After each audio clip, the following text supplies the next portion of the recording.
sentido, no solo éramos docentes, como dije antes, de la escuela secundaria, sino participantes, actores y actrices de la institución deportiva y además estudiantes y docentes de la carrera universitaria. Entonces, veníamos de distintos lugares con una pata, podemos decir, o participando en cada uno de los territorios. Uno de los territorios, que era la escuela secundaria, llamada Instituto Politécnico de acá de Rosario, lo que hicimos fue que en un sexto año, estoy hablando sexto año, como dije, secundaria, personas de 18 años promedio, se formaron grupos aleatorios y les dimos palabras relacionadas con la ESI y les pedimos que elaboraran una construcción artística. ¿Por qué pensamos esto? Porque quienes conocían el territorio sabían que eh, se llevan mejor estando en una posición sentada, produciendo algo a lo mejor con las manos, con producciones artísticas, intelectuales, y no se daban tanto de espacios más dinámicos o con otro tipo de juegos. En cambio, en la institución 2, que fue la casa club de un club deportivo de acá de Rosario, si bien la dinámica fue similar, lo que se propuso fue un juego con movimiento, no abonando la competitividad, pero sí que tuviera una construcción artística, pero que promueva correr, que promueva otra actividad. Y finalmente, en el encuentro entre las dos instituciones, lo que se buscó es el diálogo entre personas de ambas instituciones. Como resultado, lo que vimos es que había en ambos grupos una predilección de la mente sobre el cuerpo, o del cuerpo sobre la mente, ¿no? Pero como aspecto subjetivo, perdón. Y una dificultad para poder lidiar con las presiones institucionales, pero con una presión generada o interpretada de la institución, como no poder llevar adelante, en el caso del colegio, todas las pruebas, todas las presentaciones, y en el caso de la casa deportiva, cumplir con las expectativas de llegar al fin de semana en estado completo de aptitud física, poder ser convocado para los partidos, etc. Y obviamente esto de alguna manera repercutía en la manera en la que generaban los vínculos con sus pares. Acá les compartimos unas imágenes del equipo extensionista. Como les había dicho, somos estudiantes, docentes y referentes institucionales, y me parecía también importante compartirles estas imágenes porque algunas ocurrieron en el contexto de la virtualidad, que fue un poco lo que nos convocó pensar los vínculos, cómo habían cambiado, ¿no?, en la pospandemia. Estas son fotos de la actividad en Casa Clubes. Como habíamos dicho, se había priorizado la actividad deportiva, entonces estábamos en una cancha de fútbol, tuvieron que correr para buscar las palabras y luego armar estas producciones artísticas. Hay grupos que optaron por una producción de tipo musical, hay quienes escribieron un poema, pero lo importante o lo que cabe destacar es la necesidad del juego en movimiento, ¿no? Como que acá se puso eso de correr, de buscar palabras, una cosa mucho más activa para situarnos en el contexto de su propio territorio. En la actividad en el Politécnico, acá podemos ver que fueron todas las producciones artísticas, pero desde los bancos estaban estudiantes trabajando en grupo, también se les dieron las palabras, y con las palabras tuvieron que hacer distintas producciones. Hay quienes hicieron jugaron algo, digamos, con una apuesta de un escenario, hay quienes hicieron una especie de obra o relataron una actividad.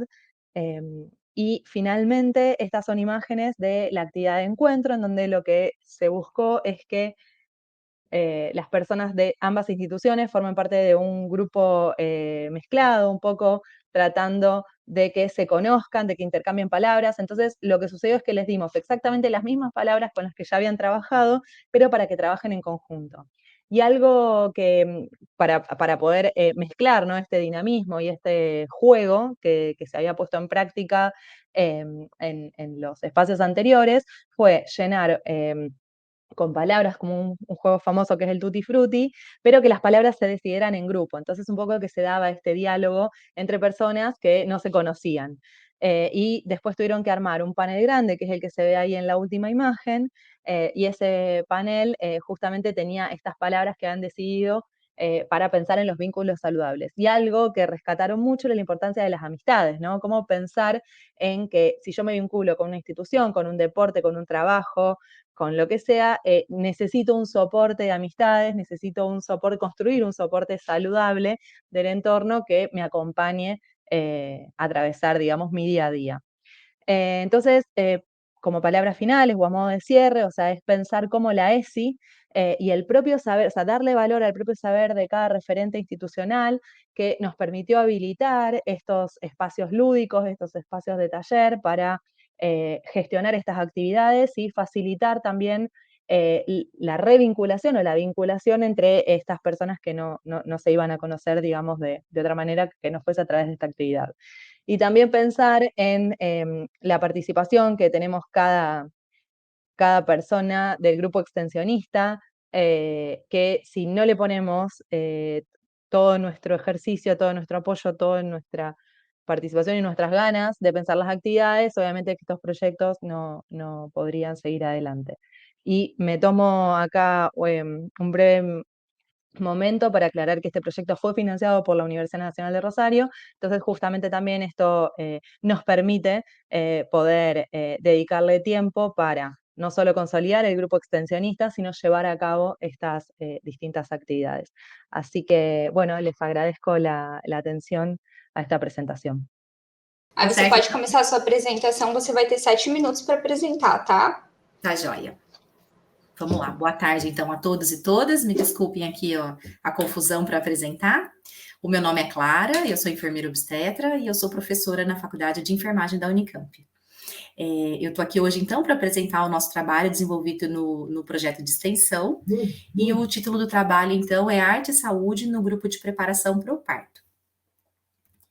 Bem, o nosso projeto de extensão, né, que é o grupo de preparação para o parto do Hospital Estadual Sumaré, ele é um projeto de extensão da Faculdade de Enfermagem da Unicamp, que começou as atividades em 2021.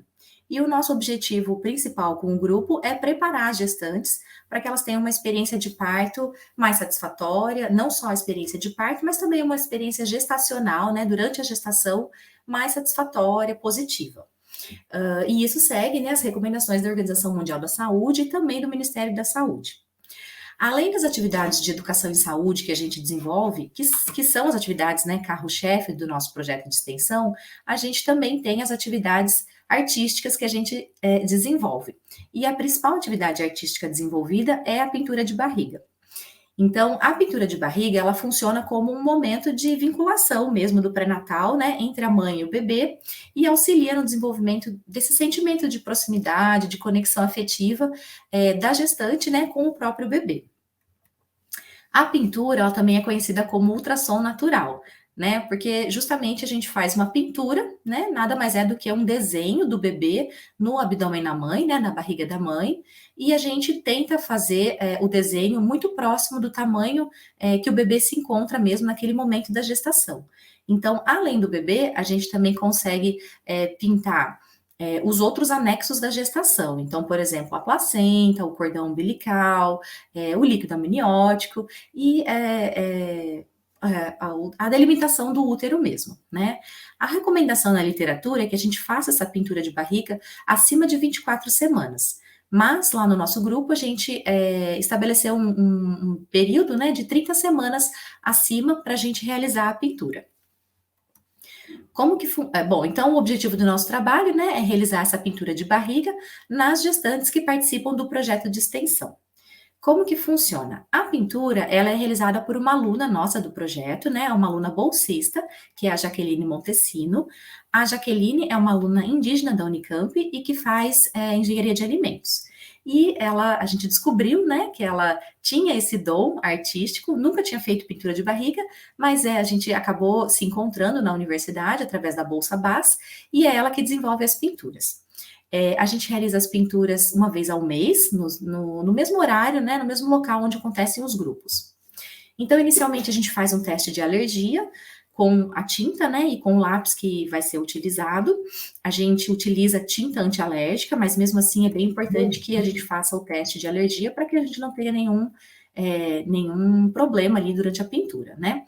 Então, a gente aguarda uns minutos, faz o teste, né, no punho da gestante, e se ela não manifestar nenhum tipo de alergia, a gente faz a palpação obstétrica, que é a palpação do abdômen, no caso eu faço, para a gente poder identificar exatamente qual que é a posição do bebê e como que ele se encontra. Depois disso, a Jaqueline, né, a aluna faz então um esboço de todo o desenho com o lápis de pintura, né, até para a gestante ver, entender e aprovar a pintura.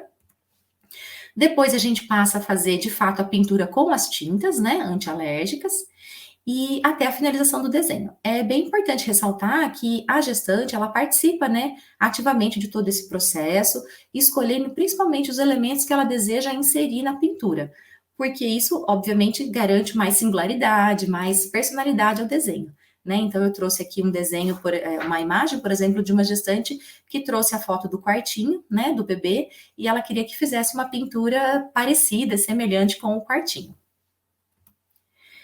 Bom, eu trouxe aqui algumas fotos também, né, de outras pinturas. Até o momento a gente já realizou 16 pinturas, né, porque na verdade hoje de manhã a gente fez mais uma pintura no grupo.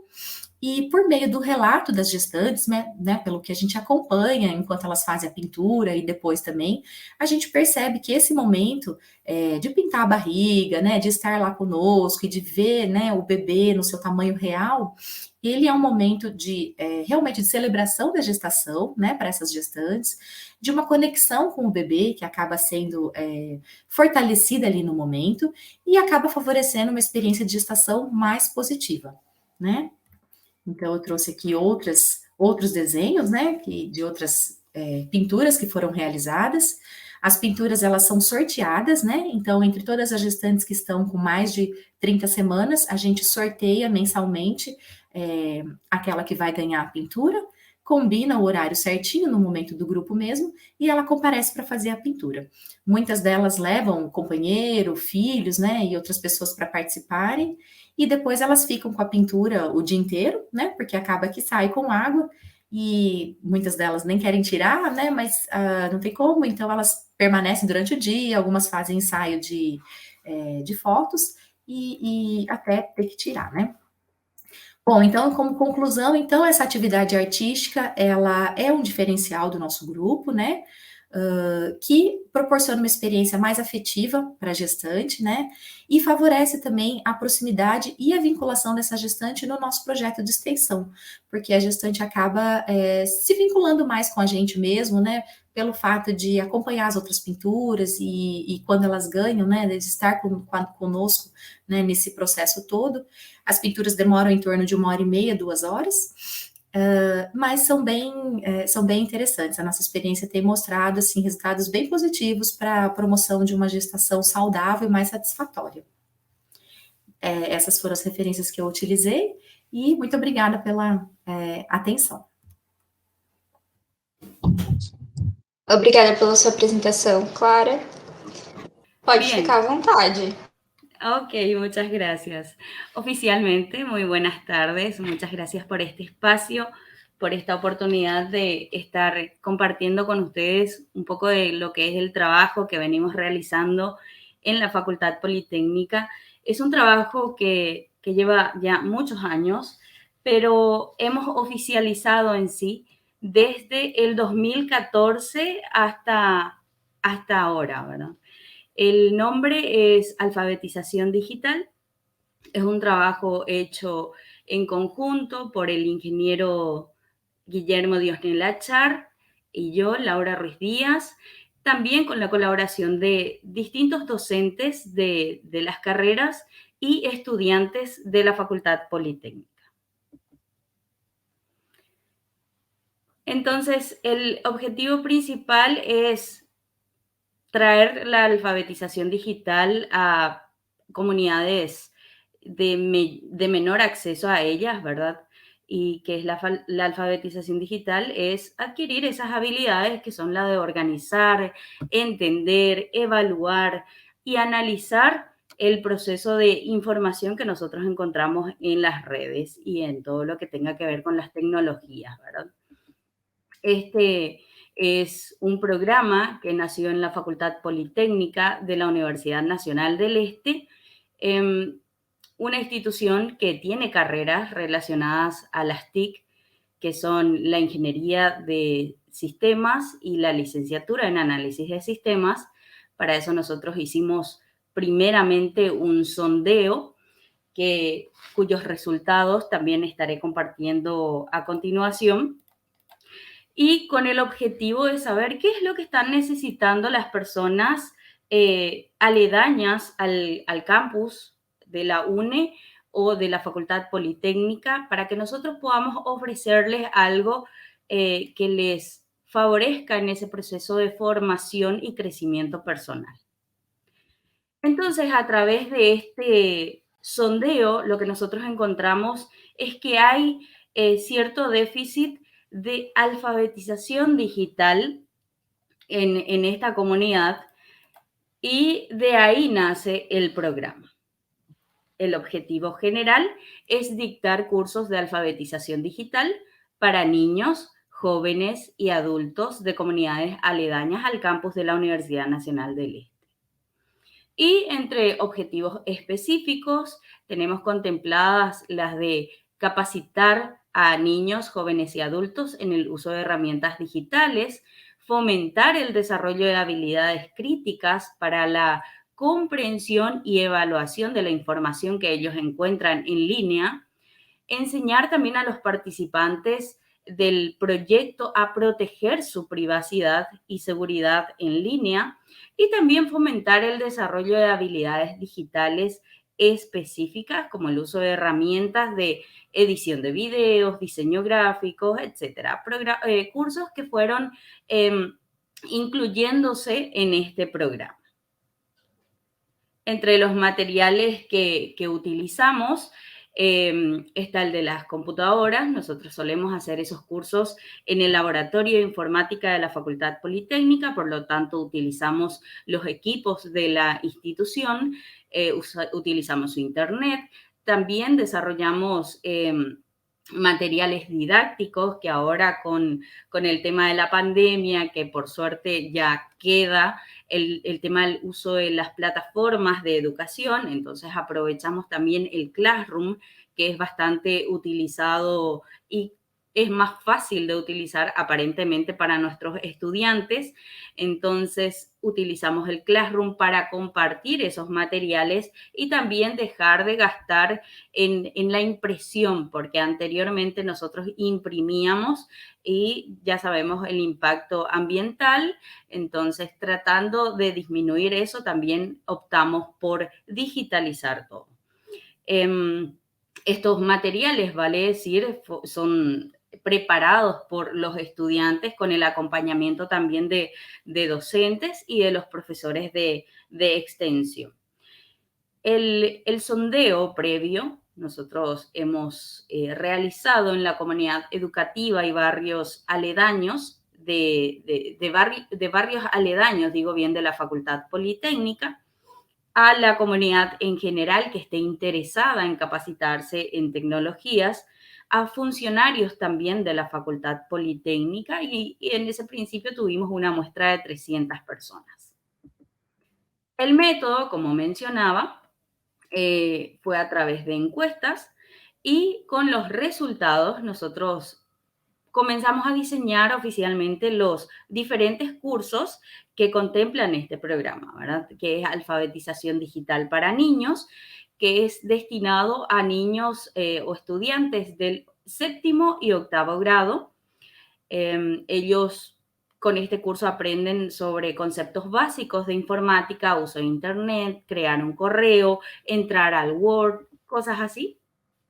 Luego pasamos a las presentaciones digitales, que ya es un curso pensado para estudiantes del 9º y primer año de la media para que ellos puedan hacer sus presentaciones digitales, principalmente con PowerPoint, aunque nosotros también utilizamos otras herramientas en línea, como por ejemplo Prezi o Canva, que también les mostramos en este proceso, y también la creación de página web que está pensado ya para los estudiantes del 2º y 3er año, ya los últimos del colegio, ¿verdad? Entonces, a través de una página predeterminada, se les enseña sobre programación básica y cómo ellos pueden crear su página web. Luego nacieron otros cursos que son, por ejemplo, la alfabetización digital para adultos, que también es como uno básico para los chicos, son personas que no tuvieron acceso u oportunidad para capacitarse en tecnologías, entonces también le hacemos una capacitación básica, pero más destinado a ellos, principalmente en la paciencia, porque sabemos que les cuesta muchísimo más. Também... Laura, o seu tempo acabou, eu vou te dar 1 minuto para você finalizar a sua apresentação, tá? Ok. Entonces voy ya directamente a los resultados, ¿sí? Me gustaría compartir con ustedes que entre algunas fotos, ¿sí? De las distintas actividades. Esto fue con los soldados de la 3ª División de Infantería, y entre el 2014 y 2023 fueron beneficiadas 1.779 personas, de las cuales este es el porcentaje de beneficiarios en cada curso.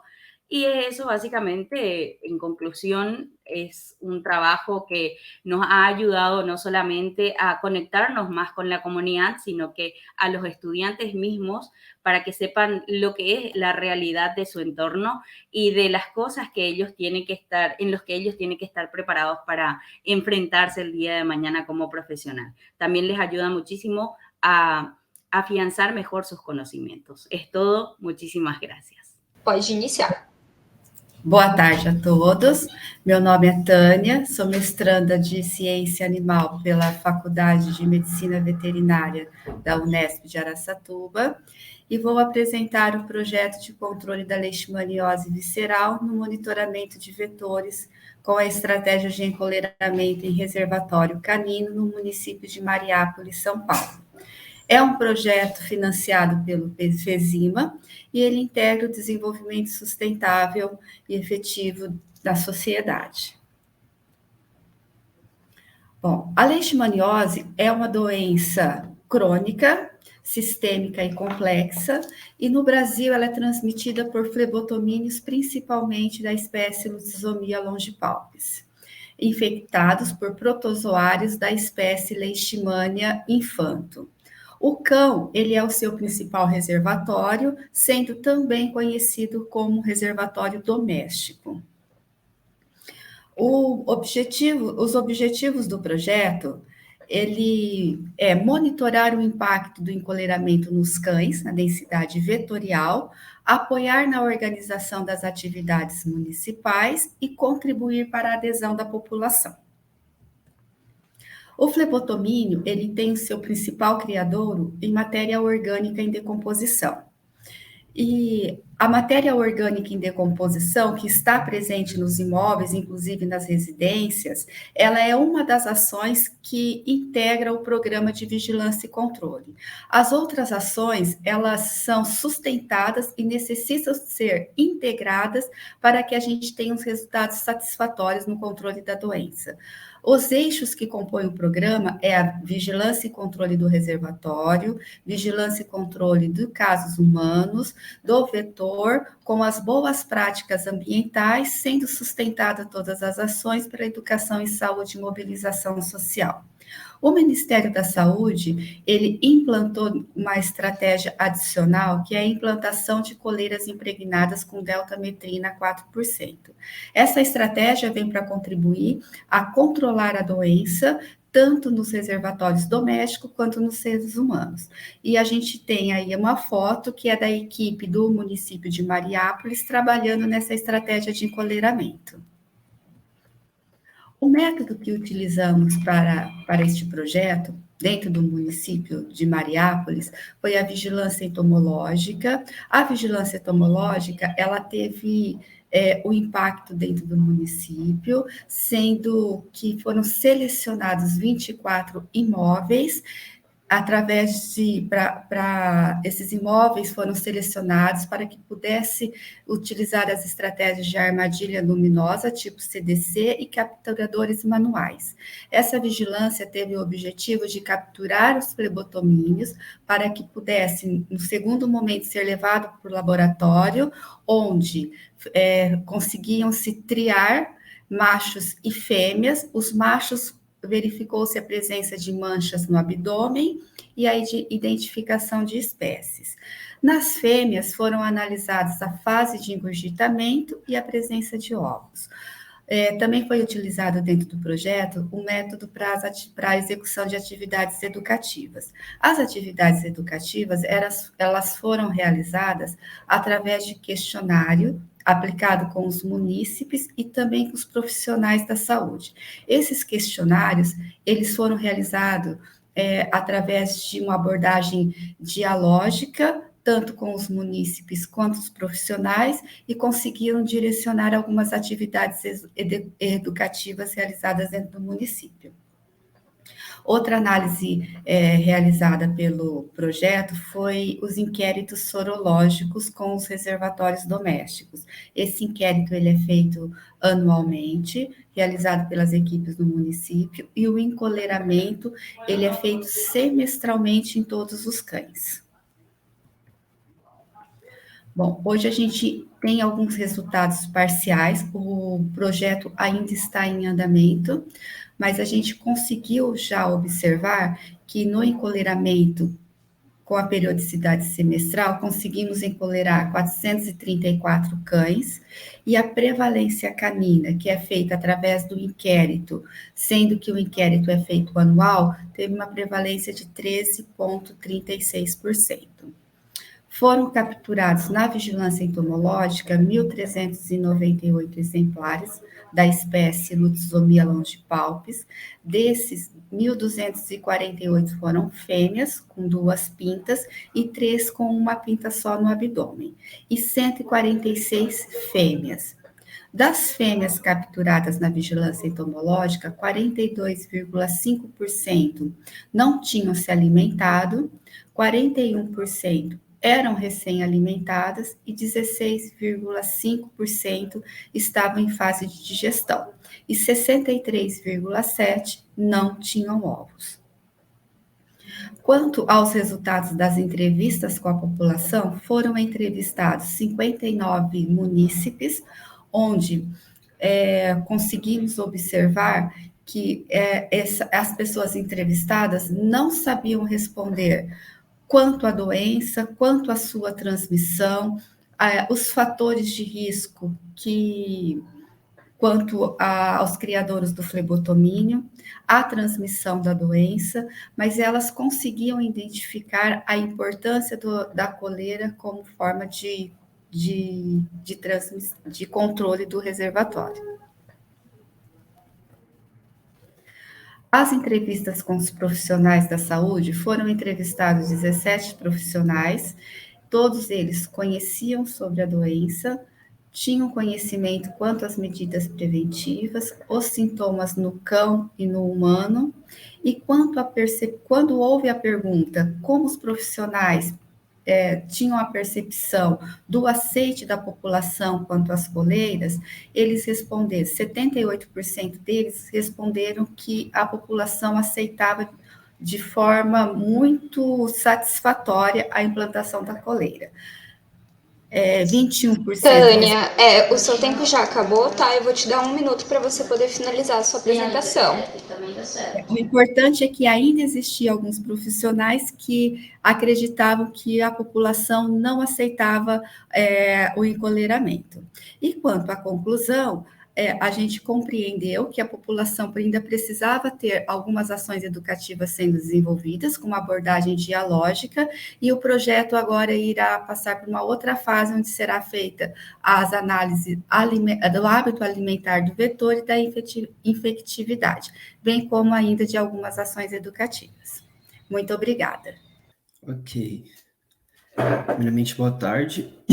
eu sou o Eric e hoje eu vou estar apresentando para vocês esse projeto de extensão que a gente veio executando no ano de 2022 com uma escola em parceria no município de Votorantim. Bom, os cabeças desse projeto é um grupo de alunos de graduação, né, inclusive eu, juntamente com a professora e o Josué, que é o nosso pós-graduando, que precisava tanto do projeto para participar também, que veio ajudando a gente nesse projeto todo. Bom, basicamente, o que foi esse projeto, né? Surgiu um edital, né, que se inseria no âmbito das ações afirmativas da Unesp. E para tratar desse edital, ele devia estar incluso no conceito também da extensão, e ele devia ser em colaboração com uma certa escola, né?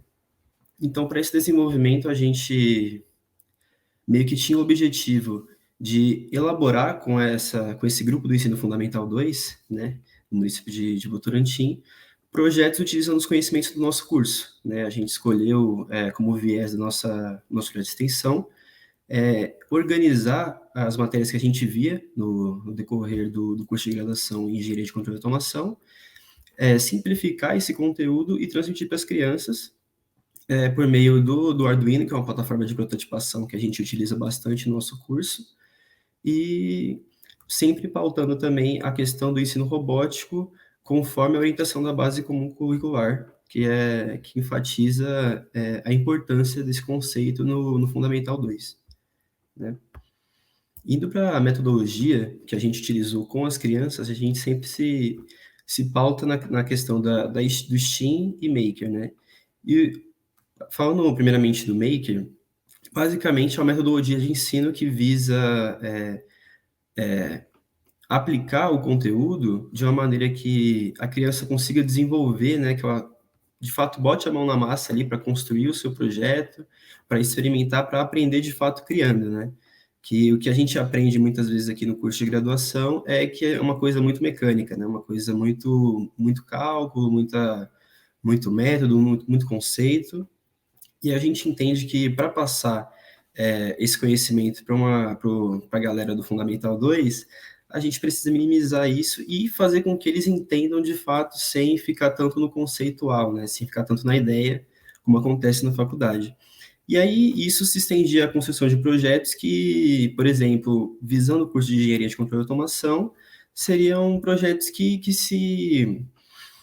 vão muito para esse campo, né? Por exemplo, atividades que envolvam mecânica, elétrica, programação, né? E a questão do STEAM é a questão mais de valorizar o conhecimento que eles já estão tendo na escola, né? Eles darem um sentido para aquelas matérias que eles estão tendo ali no Fundo 2, na verdade, no Fundo 1, não me enganei, eles estão no 5º ano, a criançada aí.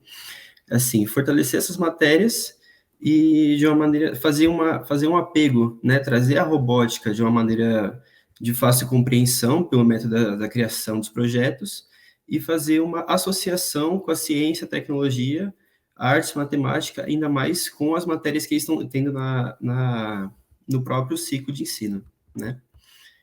Bom, e os nossos desafios para elaborar esse projeto com essa escola foi a necessidade de adaptar o STEAM Maker se atendo à compreensão e às habilidades do aluno do 5º ano, dos alunos do 5º ano, né? Porque, assim, é uma escola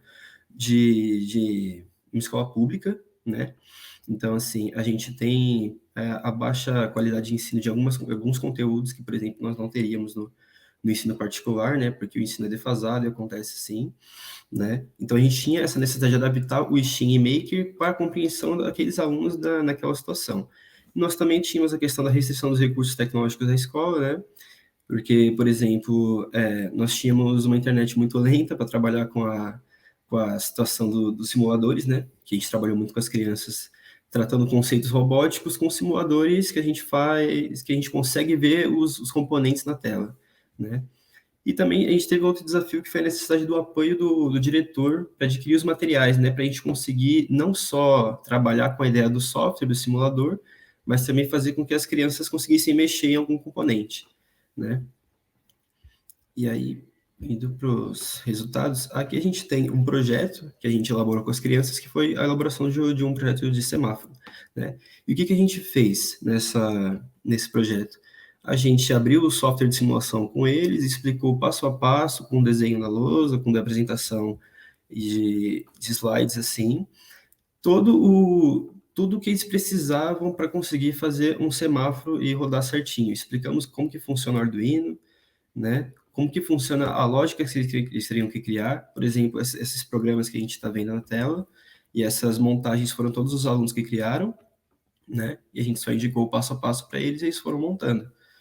E aí a gente entende que no momento que a gente faz isso, a gente tira essa ideia, esse conceitual de que robótica é um negócio muito complicado e que precisa ser um negócio tão difícil. A gente trata como se fosse um passo a passo simples e que funciona para eles conseguirem pegar no mesmo nível. Bom, aqui tem a gente explicando para eles, no caso, a montagem de um braço robótico, né, juntamente com eles, no caso, se atendo a coisas que seriam perigosas para, né, eles mexerem assim. E aqui, nesse processo de montagem, a gente foi adaptando também alguns conhecimentos, algumas coisas que algumas crianças não conseguiam entender, né? Por exemplo, por que precisa de um parafuso, como que funciona um certo mecanismo, sabe? E sempre trazendo essa ideia de mecanismo, né? De conceito difícil, sempre trazendo de uma maneira que eles conseguiam entender. Por exemplo, associação com algum brinquedo que eles utilizam, alguma coisa que tem na escola, né? E aqui a gente tem uma produção que a gente fez de um carrinho programado, né, onde a gente explicava a programação para as crianças e fazia a montagem com eles, né, e deixava para eles realmente executarem a montagem do carrinho sem que a gente mexesse muito nisso. E como conclusão desse projeto, a gente tem que ele se enquadra no quesito de ODS, da ODS 4, que é a educação de qualidade, onde a gente visa nivelar um pouco, né, o conhecimento do ensino público com o ensino privado, por exemplo, né? Que a questão da robótica no ensino já é parte do NCC de escola de nível particular, por exemplo, né? E a gente entende que esse programa proporcionou aos alunos um desenvolvimento e um aperfeiçoamento de conhecimentos envolvendo principalmente ciência, matemática e a robótica, que é o que a gente integra do nosso curso com eles. E é isso. Obrigada pela sua apresentação, Eric.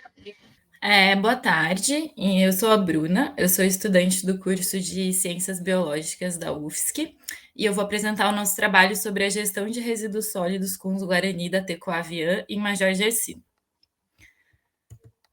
Bom, antes de mais nada, falar um pouquinho sobre a aldeia Tecoaviã, Aldeia Feliz.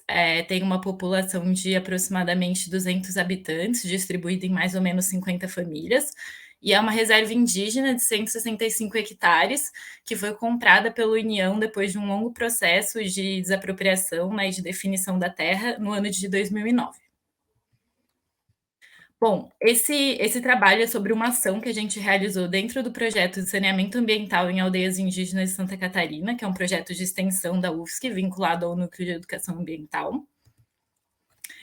E aí, aqui na introdução, eu trouxe alguns dados da literatura que mostram o que a gente viu nas nossas idas à aldeia, né? Então, mostra como existe uma desigualdade na coleta de lixo, né? Comparando pessoas que se autodeclaram brancas, pretas, párias ou indígenas, e também mostrando essa diferença nos territórios rurais e urbanos, né? A aldeia Tecoaviã, ela fica localizada num território rural, e a gente percebe realmente como essa realidade acontece lá, né? Como eles têm uma dificuldade de ter essa coleta do lixo, o que faz com que eles acabem deixando os lixos em lugares específicos da aldeia, né, sem uma destinação adequada. Bom, e nosso objetivo com essa ação foi conhecer e caracterizar os resíduos sólidos que a gente encontrou lá na aldeia. Então, nessas imagens, a gente está mostrando um pouco isso. E a metodologia que a gente usou foi uma metodologia de pesquisação, então a gente procura sempre trabalhar junto com a comunidade, né, e ouvir deles, né, o que eles precisam. E aí, a partir de uma conversa, em uma das nossas idas à aldeia, uma conversa com os caciques, né, esse ano, ele trouxe para a gente, né, uma preocupação em relação aos resíduos sólidos por conta da saúde, né, da comunidade, das crianças, as crianças que estão o tempo todo brincando no território, ali descalças e tal. Então, ele trouxe isso para a gente, e a gente, então, coletivamente, junto com o cacique, com outras pessoas da aldeia, a gente definiu uma data para ir lá realizar uma coleta desses resíduos, para depois, então, realizar um estudo gravimétrico para poder caracterizar esses resíduos encontrados. Então, aqui tem algumas fotos do dia que a gente fez essa coleta, durou mais ou menos 1 hora e teve a participação de crianças, jovens, adultos da aldeia. A gente distribuiu luvas e sacos e fomos coletando e colocando tudo nessa lona. E aí depois a gente pesou, então foi um total de 163,17 quilos de resíduos que a gente encontrou. E aí a gente analisou que quantitativamente, né, a maior quantidade era vidros, em segundo lugar, rejeitos, né, que foi nossa grande preocupação, porque a gente encontrou muitos materiais eletrônicos, né, e materiais que podem poluir o solo e também a água. Materiais como fraldas descartáveis, que também podem colocar a saúde, né, da população em risco. E além disso, visivelmente, assim, a gente visualizou muitos plásticos, assim, né, que vinham sobretudo de alimentos industrializados, assim. Então isso mostra muito para a gente o quanto o contato deles, né, com comunidades não indígenas e essa influência de outros hábitos e outras culturas que não são do povo guarani também acabam impactando nisso, assim, né. E aí a gente fez uma roda de conversa com eles, assim, né, para a gente conversar, e eles mesmos trouxeram, assim, né, essas preocupações que também a gente observou. Então foi uma atividade bem interessante.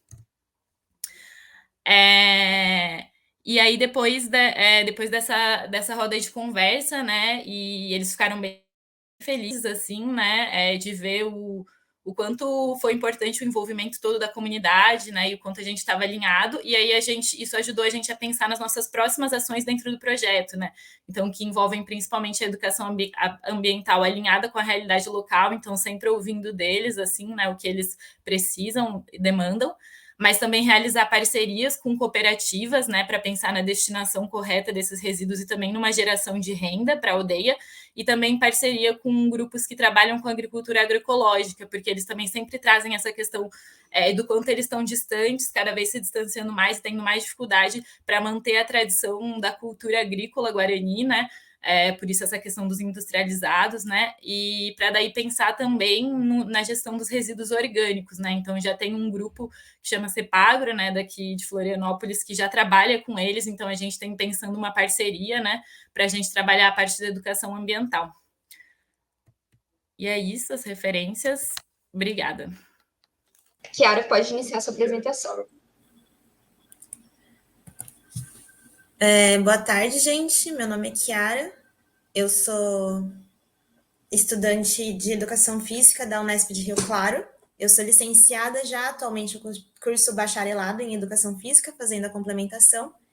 E esse trabalho que eu vou apresentar foi feito junto com o Tomás, que é mestre em Desenvolvimento Humano e Tecnologias, e a professora Fernanda Moreto Impolseto. O tema do trabalho é Cursos de Extensão na Pandemia, Experiências a partir das TIC. Então, para introduzir um pouco esse assunto, eu faço parte do LETPEF, que é o Laboratório de Estudos e Trabalhos Pedagógicos em Educação Física. Ele é um grupo de extensão que atualmente conta com alunos da graduação e da pós-graduação e é coordenado pela professora Fernanda. Como um grupo de extensão universitária, ele tem função de atender diversos setores da comunidade, da sociedade em geral.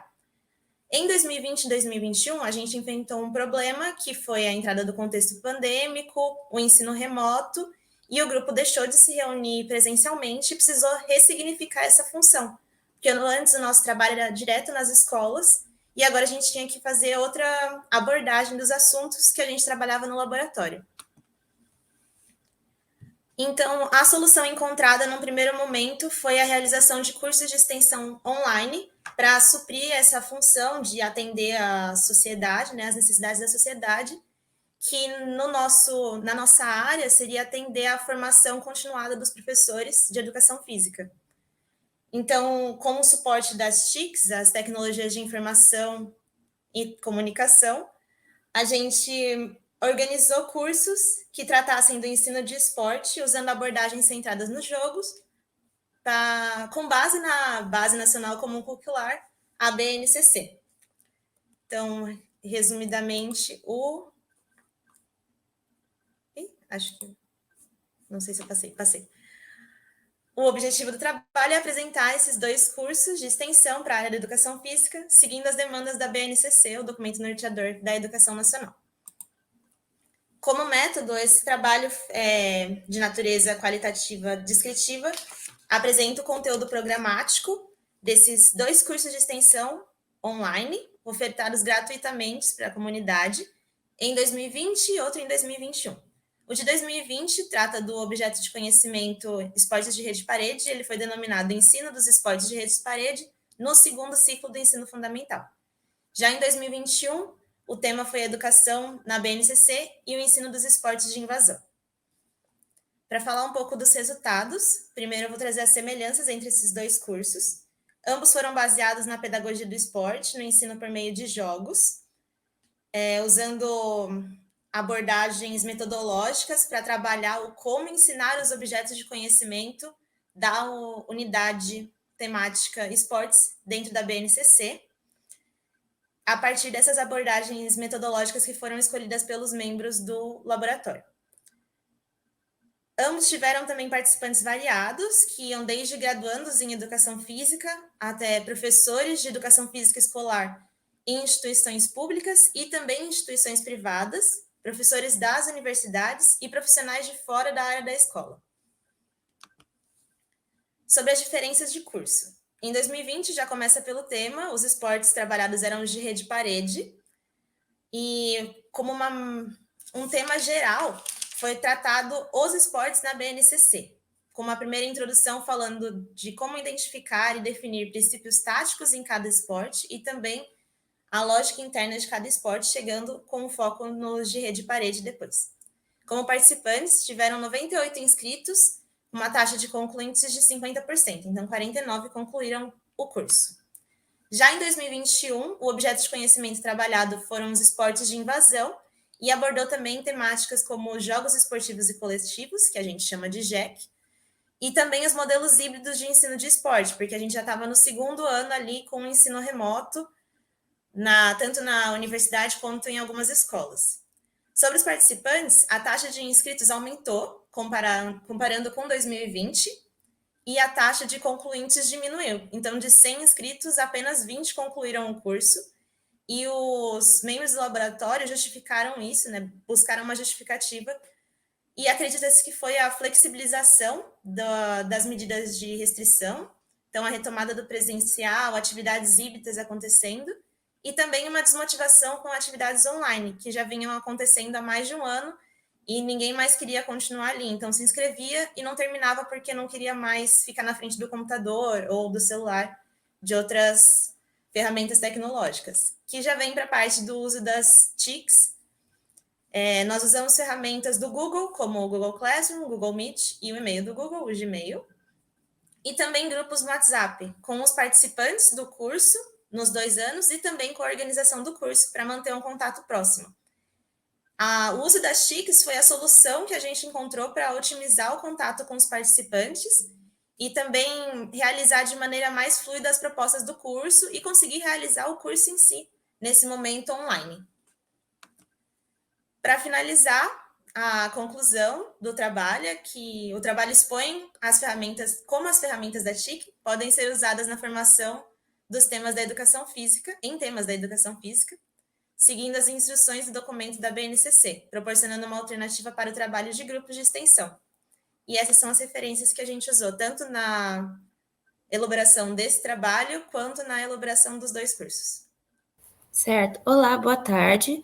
Meu nome é Marcele, sou estudante de Arquitetura e Urbanismo da FCT Unesp de Presidente Prudente, e minha extensão trata da geração de trabalho e renda, com a agroecologia bioconstruída e sobre a meliponicultura. Para dar uma contextualização sobre o que é a meliponicultura. A meliponicultura é a criação de abelhas sem ferrão, que são as abelhas brasileiras, e também como a meliponicultura é uma forma de extrair mel, própolis para poder vender.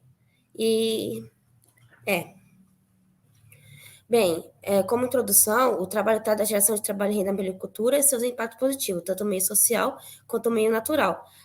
E também como é uma atividade que ela não gera impactos negativos. Afinal, geralmente pessoas que criam esse tipo de tem esse tipo de trabalho, cuida de abelha, eles tendem a querer proteger o meio ambiente, o seu meio em volta, para poder proteger as suas colmeias. Então, meio que quem cria abelha acaba trabalhando, cria meio que uma forma de equilíbrio. Além de conseguir ganhar uma renda extra, ele também meio que está protegendo o meio natural em que vive. Bem, até agora, o nosso projeto, se estendeu até 3 áreas de Prudente. Uma foi a área sul de Presidente Prudente, que foi a Escola Uracema Tricardi, Dona Jacinta, e também teve mais 2 áreas na parte norte de Presidente Prudente, que foi a Escola Municipal Deputado Carlos Castilho Cabral, que fica no Jardim Regina, e o Centro Social da Comunidade do Parque das Parreiras, localizado em Presidente Prudente. Bem, o objetivo desse trabalho é criar umas ações extensionistas para pessoas que moram nas periferias de Presidente Prudente para criar uma renda extra para elas, para ser mais uma forma de ganhar dinheiro. E acabou que nosso trabalho ele também se estendeu para as escolas, onde começou a ter projetos de conscientização de uma forma meio que educativa para crianças.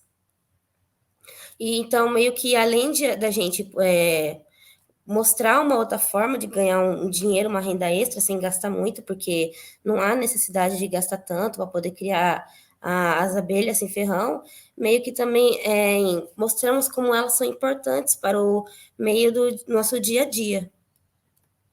Bem, a metodologia que a gente utilizou foi que, na maioria dos nossos locais, das escolas e das comunidades, nós dividimos em 2 dias.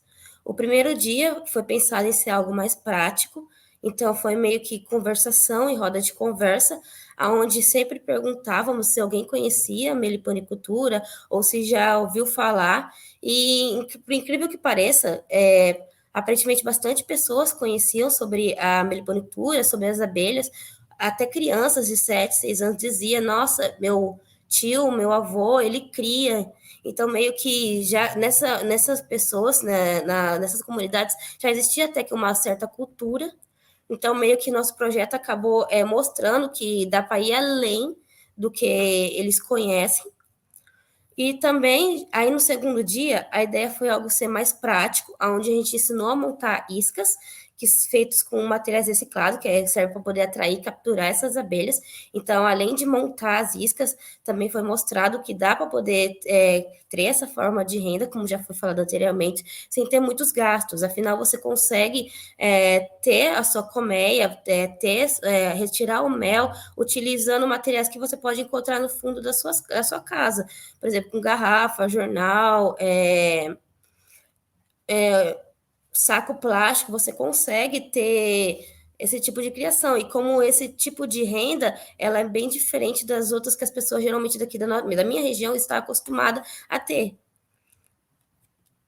Bem, os resultados obtidos foi que a gente percebeu que a comunidade ela se sensibilizou, já que houve bastante adesão das pessoas, elas queriam participar, elas queriam contar os relatos, elas tinham realmente vontade de fazer, até as crianças pediam material para poder montar, porque elas queriam colocar nas suas casas.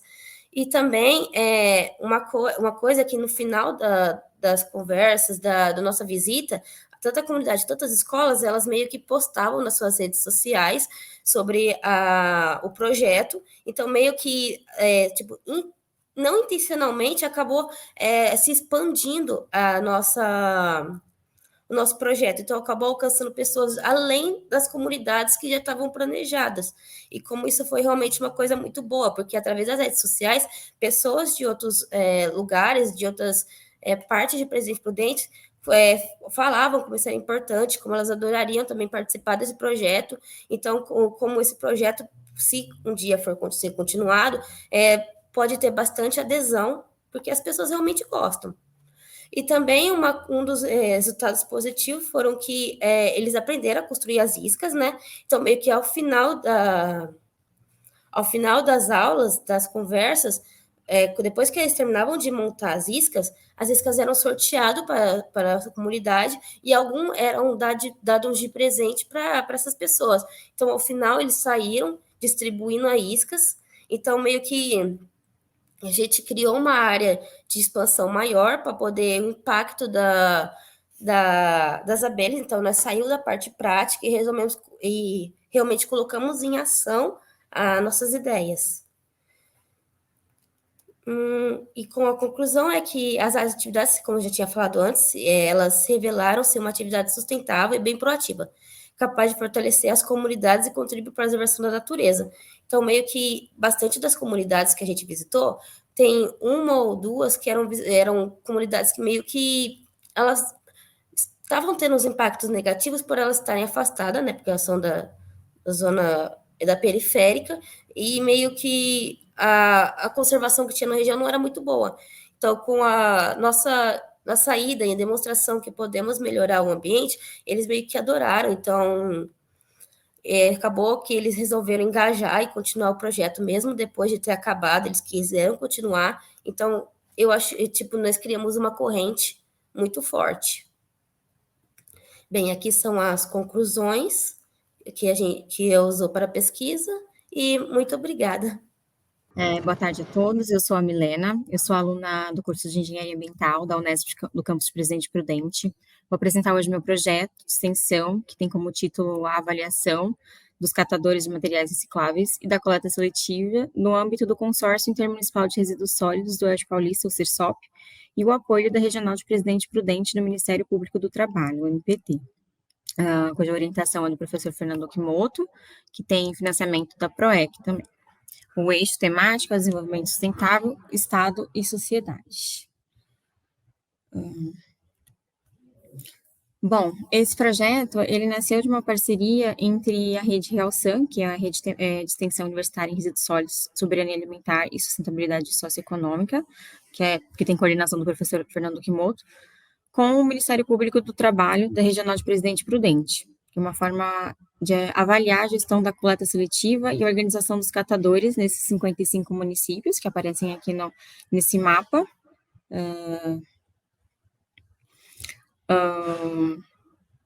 Além da parceria com o Ministério Público, o CIRSOP, o Consórcio Intermunicipal de Resíduos Sólidos do Oeste Paulista, também atuou como parceiro já do projeto. Já existia uma parceria entre a FCT Unesp e já consolidada. Então, ele serviu como um intermediário entre 13 dos municípios que fazem parte do CIRSOP e também dos 55 municípios do MPT de Presidente Prudente, que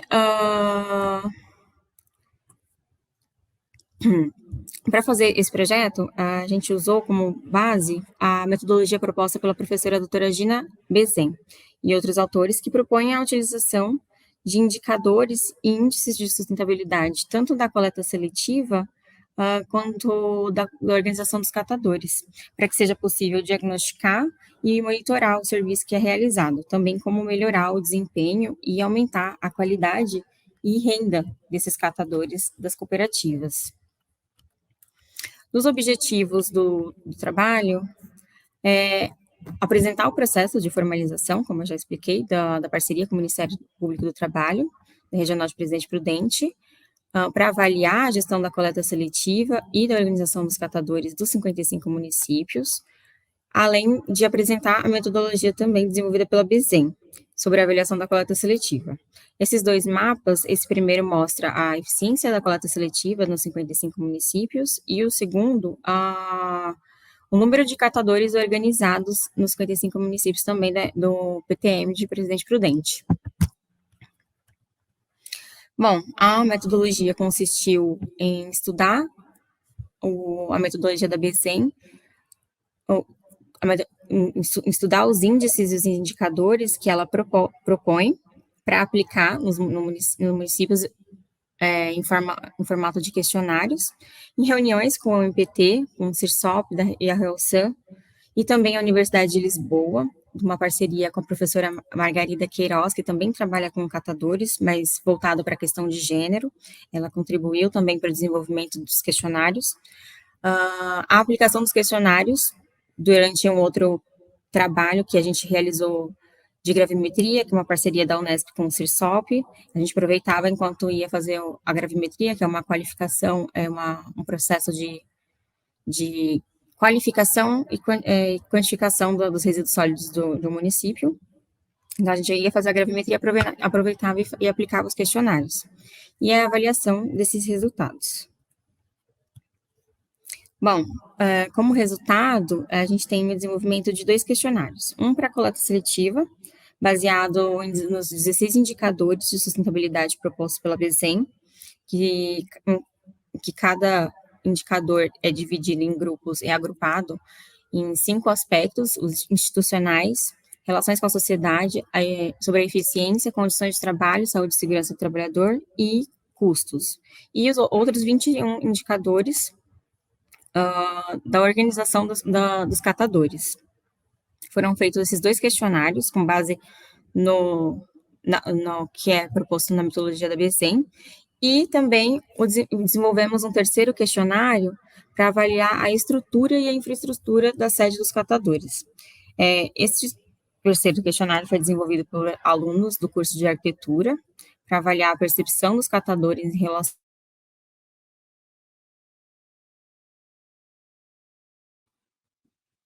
elas vão ficar gravadas. Pessoal, vocês me E elas vão escutam? ser disponibilizadas depois. É no YouTube, né?